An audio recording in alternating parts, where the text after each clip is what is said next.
before matulog and after maligo, maglagay tayo nito Sergeant at Arms na Nourishing Overnight Cream. So, ganyan lang yung gagawin nyo. Ganyan lang, konti lang ilagay nyo sa inyong mga kilikili. Nakakatulong siya para mag-lighten yung ating mga underarms.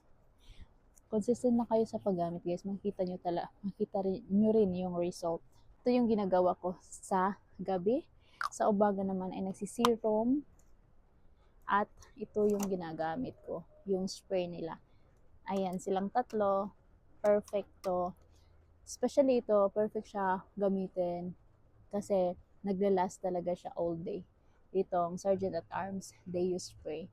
Kahit nagko-commute kayo, kahit ang init, wala talagang amoy yung kilikili nila. Kaya it's a must have pag kayo ay always lumalabas ng bahay, yung trabaho nyo is filled, ito yung gamitin niyo.